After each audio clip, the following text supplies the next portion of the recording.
तर पहिल्यांदा तर मी सांगू इच्छिते की ही जे व्हेरियंट आहे JN1 ती ओमिक्रॉनच्याच एक सब व्हेरियंट आहे आणि WHO त्याला व्हेरियंट ऑफ इंटरेस्ट म्हणून पदवी दिली आहे, म्हणजे की त्यांना डिक्लेअर केलेलं आहे. आणि ह्याच्यामध्ये आतापर्यंत जे केसेस बघितले ते सगळे सौम्य म्हणजे माइल्ड प्रकारचेच आहे. आणि त्या जो व्हेरियंट आहे ते असे प्रकारचे व्हेरियंट्स कोविडमध्ये असतात आणि हा जो व्हेरियंट आहे ते आत्तापर्यंत जे काय आपल्याला माहिती सापडलेली आहे त्यामध्ये ते माइल्ड प्रकारच्या व्हेरियंट आहे आणि व्हेरियंट ऑफ इंटरेस्ट आहे. आणि आपल्याला जे काय तयारी करायची आहे तर ते मुंबईमध्ये आपली सगळी तयारी आपण केलेली आहे. आपल्या कालच माननीय आपल्या हेल्थ कमिशनर सर ह्यांच्या अध्यक्षतेखाली आम्ही एक मीटिंग घेतली. सगळं तयारीचा आपण रिव्ह्यू घेतला. आपल्या हॉस्पिटल्समध्ये बेड्स किती आहे, ICU व्हेंटिलेटर्स, तसेच औषधे किंवा आपल्या ज्या मॅनपॉवर आणि बाकीचे जे इतर गोष्टी आहे ते सगळ्यांचा एक रिव्ह्यू घेण्यात आला आहे. त्याचबरोबर आपल्या लॅबोरेटरीची तयारी आणि त्याची क्षमता आणि त्याच्यामध्ये अवेलेबल टेस्ट ह्याची पण आपण एक रिव्ह्यू घेतला आहे. आणि गव्हर्नमेंट ऑफ इंडिया म्हणजे केंद्र सरकारचे जे काय मार्गदर्शक सूचना आपल्याकडे आलेले आहे त्याच फॉलो करणार आहेत आम्ही. आणि त्याप्रमाणेच आपण सगळ्या लॅबोरेटरीजना आपण ऑलरेडी निर्देश दिलेले आहे की त्यांनी जे काय केसेस त्यांच्याकडे हे फ्लू लाईक किंवा इन्फ्लुएन्झाचे आहे त्याचे टेस्टिंग करून आपल्याला ते कळवायचे आहे. त्याप्रमाणे मुंबईमा त्या पद्धतीने आपण जे सर्वेलन्स आहे ते आपण सक्षम केलेले आहे. आणि सगळ्या दवाखान्या हॉस्पिटल्स ह्यांना पण आपण सूचित केलेलं आहे की जे इन्फ्लुएन्झा लाईक इलनेस आणि सिव्हिअर अक्यूट रेस्पिरेटरी इन्फेक्शन सारी प्रकारचे जे केसेस आहे ते सगळ्याची नोंद घ्यायची आहे. आणि त्याचप्रमाणे केंद्र शासनाच्या सूचनानुसार आपल्याला RT-PCR टेस्ट आणि इतर टेस्ट पण वाढवायचे आहे.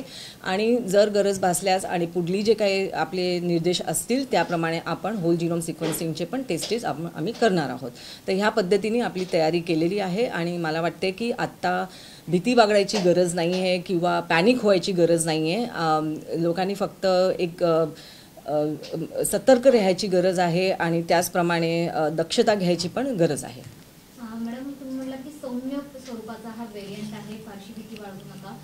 मात्र दक्षता घेण्यासाठी पुन्हा एकदा आपण मास्क वापरा हे आवाहन करणार का, मास्क सक्ती करणार का, त्या दिशेने काही पावलं उचलण्याचा विचार करते का महापालिका?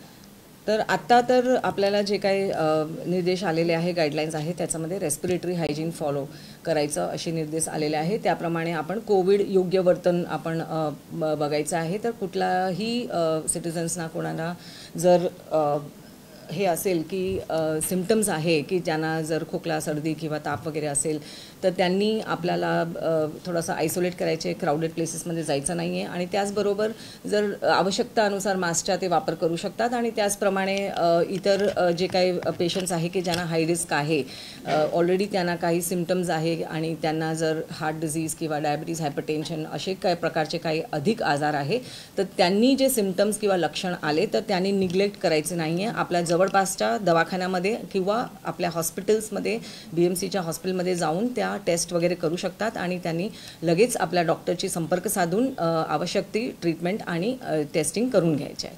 तुम्ही म्हणालात मॅडम की RT-PCR टेस्ट येत्या काळात केल्या जातील, मात्र गर्दीची जी ठिकाण आहेत, शासकीय कार्यालय असतील किंवा खाजगी कार्यालय असतील, या ठिकाणी काय किंवा काळजी घ्यायची कशाबद्दल सूचना देण्यात आल्या? आत्तापर्यंत तशा सूचना नाही आहे. आपल्याला फक्त विजिलन्स आणि सर्वेक्षण करायची आपल्याला सांगितलं आहे. तर त्याप्रमाणे जे काही येथील काळात आपल्याला सूचना येतील त्याप्रमाणे आपण ते टेस्टिंग वगैरे करणार. सध्या नव्या व्हेरियंटचे मुंबईत किती रुग्ण आहेत आणि आपण दररोज हा आकडा अपडेट ठेवतो? सध्या नवीन व्हेरियंटचे एकही रुग्ण अजून मुंबईमध्ये सापडले नाही आहे. फक्त आपल्याकडे जे कोविडचे पॉझिटिव्ह जे केसेस असतात त्याची आपण नोंद घेत असतो. कोविड पॉझिटिव्ह आपल्याकडे ह्या काळात म्हणजे आता ॲक्टिव्ह केस म्हटलं तर आज आपल्याकडे 17 केसेस 17 केसेस आहे. आणि आजच्या दिवशी आज फक्त एकच केस आपल्याला पॉझिटिव्ह आलेला आहे. मॅम, काल आढावा घेतला असं तुम्ही म्हणालात तयारीचा, तर काय नेमकं त्या आढाव्यामधून समोर आलेले किती बेड्स महानगरपालिकेचे अवेलेबल आहेत, सध्या औषधं किती प्रमाणात अवेलेबल आहेत?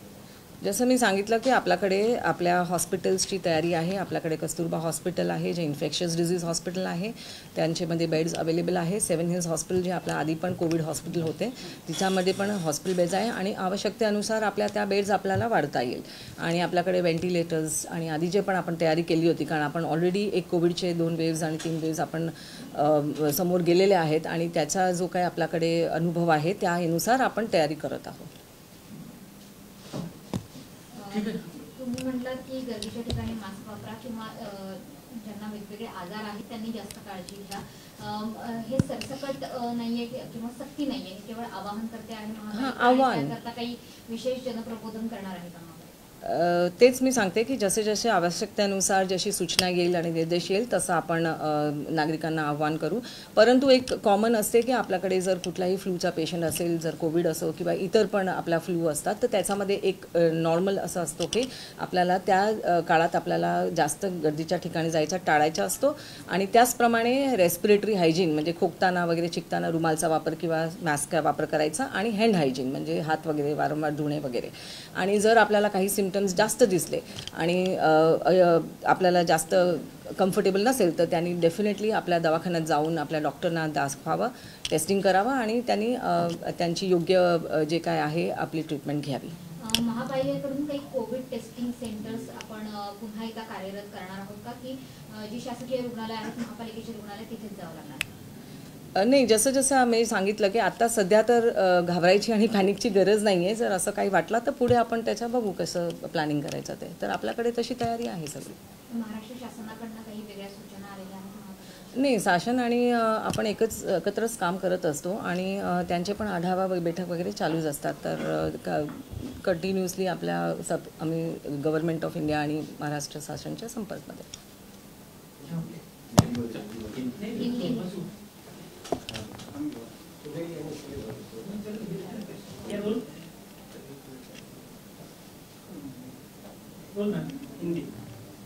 थोड़ा हिंदी में बताइए. आप क्वेश्चन पूछिए. मैम, नया कोविड का वेरिएंट सामने आया है, ये इतना खतरनाक है और मुंबईकरों के लिए आपका क्या आह्वान रहेगा? जिस प्रकार की माहिती हमें मिल रही है उस हिसाब से ये जो JN1 वेरिएंट है वो WHO ने वेरिएंट ऑफ इंटरेस्ट का उसे ये दिया है कि वो ज़्यादा सीरियस नहीं है और वो जो भी केसेस पाए गए हैं वो खूब सौम्य और माइल्ड केसेस दिखे गए हैं. तो अभी घबराने की कुछ बात नहीं है, पैनिक होने की बात नहीं, लेकिन सतर्क और जागरूक रहना ज़्यादा ज़रूरी है. एक असा प्रश्न सध्या कोरोनाची जे लस चालू आहे या व्हेरियंटवर फायदेशीर ठरेल का? म्हणजे लोक ज्या कोरोनाची आहे ते असं आढळले आहे की ही लस जे आहे ज्याने घेतली आहे त्यांचा ते डेफिनेटली सगळ्याच व्हेरियंटवर इफेक्टिव्ह आहे असं माहिती मिळाली आहे.